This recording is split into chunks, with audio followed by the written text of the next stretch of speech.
Hello everyone, what are the conditions for climbing Everest, the highest mountain in the world?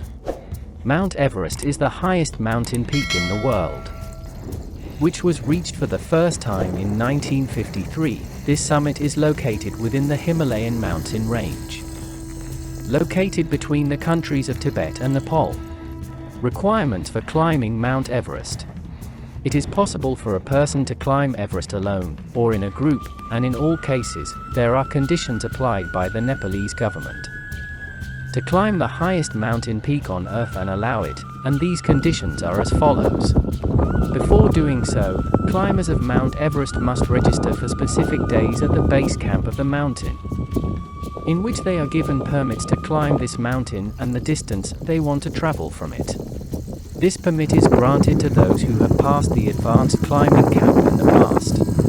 This applies if he wants to reach the summit, or just climb up to a specific distance to learn and gain experience later. This permit enables the climber to proceed alone, or as part of a team, due to the high cost of doing so. The Nepalese government requires those who want to climb Mount Everest to have previously climbed a peak of at least 6,500 meters. To be granted permission to do so, in addition to proving that he has good health that qualifies him to do so, and high fitness, as he has to engage in a basic training program for a good climbing process, and techniques for that. Rescue insurance is the insurance that the climber needs in case of emergencies. What he might be exposed to while climbing, such as falling for example, and this insurance is not expensive or costly.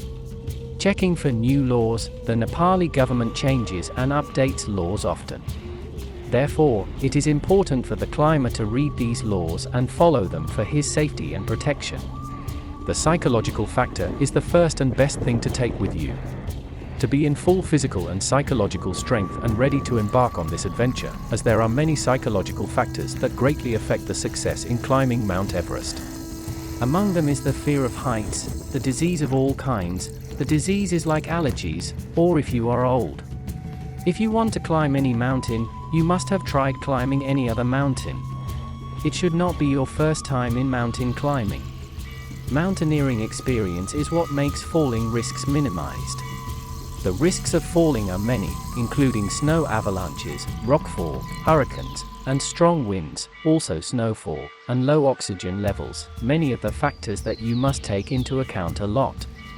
There are new conditions for climbing Mount Everest, which largely apply to those over 50 years of age. Therefore, they must read and know it before heading to climb this summit, and these conditions are as follows. 50 years ban from climbing. Although those over 50 years old climbed a mountain top in the past, such as climber David Breschers, who was 61 years old at the time. Until now, this is forbidden. Climbers under the age of 18 are not allowed to climb Mount Everest. This condition implies the safety and protection of those under this age, due to the danger of climbing Everest. Climbers without experience of previously climbing a 6,500 meter peak are banned from climbing Everest, which is difficult to verify. There is no international body to record this, but it must be ascertained, in addition to whether this summit conforms to the appropriate standards or not. Physical disabilities are prohibited from climbing. This is when it is confirmed that this climber is unable to climb the summit of Everest. But otherwise he who proves good health and ability can climb the summit and is allowed to do so. Climbing Mount Everest can take 4 years, which is a very risky period. Snow, ice, and rock slides, droughts, exhaustion, tornadoes, and extreme cold. So there are several important tips for safety and survival, which are as follows. The absolute trust is in the climber himself. This advice indicates that the climber should not depend on others, but trust first and foremost only in himself. When exposed to dangerous situations, the actions of other people cannot be predicted, so the climber must make sure of his oxygen and general health, and preserve them, and the climber must remember that this idea can be abandoned at any time and return, as safety comes first.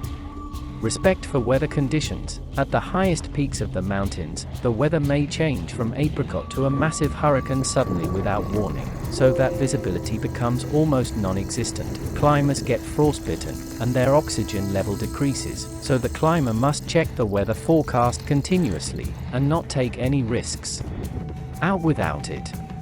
Use of ropes. It is important to check the quality and efficiency of the climbing ropes, and their durability, and that many climbers should not climb on the same rope. This is wrong, and it may take their lives, and the rope should not be leaned too hard and strong. There are other tools that help the climber to move forward, such as screws and shoe nails. Drinking a large amount of fluids, to prevent severe dehydration that climbers are exposed to at the top of the mountain, and the accompanying headaches, tension, lack of oxygen and others. Knowing yourself. What is meant here is the climber's knowledge of his own capabilities and not exceeding them, in addition to what he may be exposed to from symptoms of lack of oxygen such as frustration, hallucinations, extreme tension, and terror. So knowing the person's reactions and their ability to overcome these conditions is important. Knowledge of equipment, oxygen, and medicines. Here the climber can ask himself, how much oxygen will I need? How many cans? And what is the right amount of flow for me? And if that fails, what is the alternative plan? The answers to these questions require practical and actual training on them, and preparing for them is one of the most important ingredients for staying on top of Everest. Avalanches. The climber here should try to avoid large avalanches, as they are more likely to avalanche. Especially at the northern foot of the mountain, and ice climbing late in the day should be avoided, to avoid an avalanche. Here we have finished. We meet in the next video. Thanks for watching.